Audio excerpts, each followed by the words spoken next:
Matapos manghuli ng mahigit 200 horn rabbits ang clone ni Sang-woo, ang kanyang clone ay inaalok ng maraming imbitasyon sa ibang guild, ngunit hindi ito nakikipag-usap sa sinuman sa mga recruiter, na naging dahilan upang mas dumami pa sila.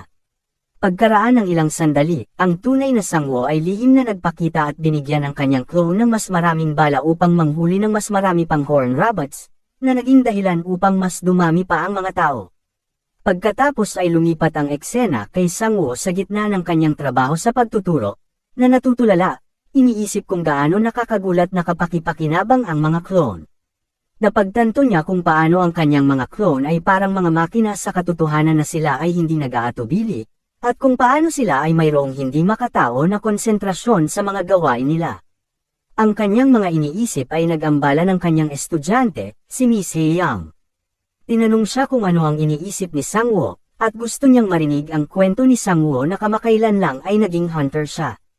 Talagang humanga siya, at nagulat dito, nagtanong siya kay Sang-woo kung kilala niya ang kamakailang hunter na sikat sa internet, na binansagan na, God of Aim, na natatawa siya dahil yun ang kanyang clone, at hindi alam ni Hae-young ang katotohanan yun. Nag-usap sila ng matagal, at nangako sa isa't isa na balang araw magkikita sila sa hunting grounds, kung makakakuha si Hae-young ng sapat na mga marka para makapasok sa kolehiyo, at dito natatapos ang sesyon ng pagtuturo sa ngayon. Pagkatapos ng session, pumunta si Sang-woo sa Horn Rabbit Hunting Ground, kung saan nakita niya si Kang at ang isa sa kanyang mga clone. Ang pagkuha sa mga bangkay ng mga horn rabbits ay patuloy pa rin, at ibinahagi ni Kang ang kanyang pagkamangha kung gaano karaming mga personal corpse collection ang kailangan niyang i-hire upang ihatid ang 200 na horn rabbits na nahuli. At sa kalagitnaan ng kanilang kasiyahan dahil sa resulta ng kanilang pangangaso, isang bastardong hunter ang lumapit sa kanila na humihingi ng bayad. Naiinis siya tungkol sa kung paano kinuha ng clone ni Sang-woo ang lahat ng kanyang biktima at humihingi ito ng kabayaran. Bagamat tila walang pag-asa ang mga bagay-bagay sa pagkontrol sa sitwasyon, nag-isip si Sang-woo ng isang walang kabuluhang plano. Sinadya niyang ginalit ang hunter at nasuntok nito ang kanyang clone, at kinunan ang lahat ng pangyayaring ito sa video, na binantaang gamitin sa hunter para sirain ang kanyang reputasyon. Ang planong ito ay matagumpay, at ang hunter ay walang ibang pagpipilian, kaya ito ay umalis at nabigo. Pagkatapos ng eksena ng bastardong hunter, ang tatlo ay pumunta sa isang coffee shop na pinag-uusapan kung paanong ang thug na kaharap nila kanina, ay miyembro ng Haesung Guild.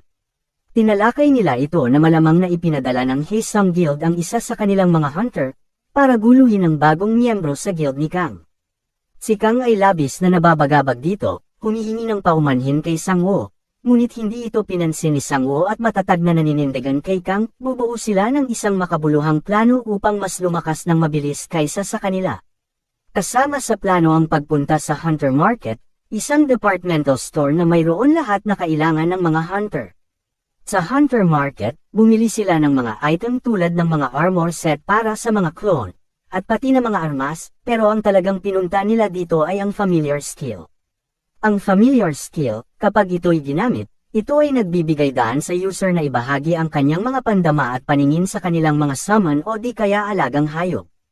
Ang pamamaraan sa likod ng kanyang plano ay nakabatay ito sa kanyang pagpapadala ng kanyang mga clone sa training, at gamitin ang familiar skill upang matutunan niya ang mga paggalaw.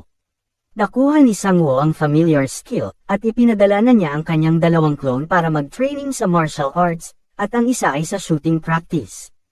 Ang kanyang plano ay isang napakalaking tagumpay, at kaya na niyang kopyahin ngayon kung ano ang kayang gawin ng kanyang mga superhuman clone, at dahil dito, siya ay isang superhuman na din. Habang ibinabahagi niya ang kanyang pandama sa kanyang mga clone, na-sense niya ang lahat ng pagod na nararanasan ng kanyang mga clone, kaya umupo siya sa isang upuan upang magpahinga. Pero habang nagpapahinga siya, may tumawag sa pangalan niya.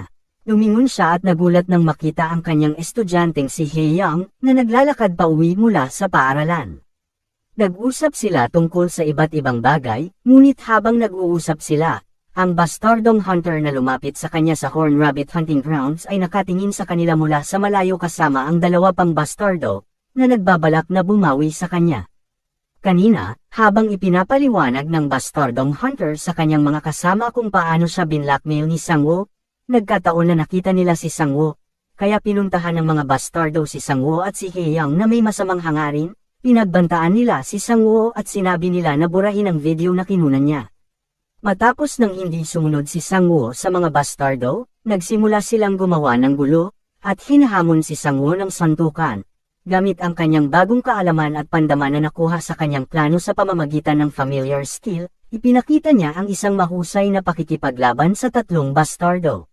Ngunit lumalala ang mga bagay-bagay hanggang sa punto na kailangan ni Hae-young na pumasok at tulungan si Sang-woo gamit ang sarili niyang awakening na kapangyarihan, at nagbigay naman ito kay Sang-woo ng sapat na oras para mapatawag ang kanyang clone upang tumulong. Na-manage nila ang tatlong bastardo, at dahil sa pagod sa labanan, hinimatay si Sang-woo. Ang eksena ay lumipat kay Sang-woo at Hae-young na nag-uusap tungkol sa kung paano ang sikat na hunter sa buong internet ay isa sa mga clone pala ni Sang-woo, na labis na ikinagulat ni Hae-young. Nag-usap pa sila ng kaunti, at nangako si Sang-woo kay Hae-young na lalabas sila sa susunod para maghapunan, dahil sa tulong niya sa nakaraang laban. Ang dalawa ay naghiwalay na ng landas, at ang araw na ito ay nagtatapos. Lumipas ang isang buong buwan, at ang mga kakayahan ni Sang-woo ay lalong napahusay. Kaya na niyang gumamit ng handgun ng epektibo, at nag-level up pa siya hanggang sa punto para makakuha ng pangatlong clone. Matapos ipadala ang kanyang mga clone upang mag-level up pa, nag-isip siya ng isa pang plano, ang manood ng mga video sa pangangaso upang makakuha ng higit pang kaalaman tungkol sa mga diskarte sa pagharap sa iba't ibang halimaw. Pagkatapos mag-workout ng mga clone at magkaroon ng malaking kaalaman si Sang-woo sa iba't ibang uri ng halimaw na makikita sa mga dungeon, nakipagkita siya kay Kang Jang-woo para ipadala ang kanyang tatlong clone sa tatlong magkakahiwalay na hunting grounds ng sabay-sabay. Sa oras na ito, nanatili siya sa bahay at gumagawa ng isang teknik na tinatawag na mana breathing para mapahusay ang kanyang familiar skill sa paggamit.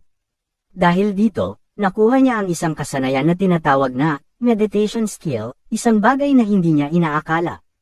Ang eksena ay biglang lumipat sa isang nakakatakot na mutated fish monster na kamakailan ay tinapos na patayin ang lahat ng member ng isang party, marahil kung saan ang isa sa kanyang mga clone ay pumunta dito para sa pangangaso.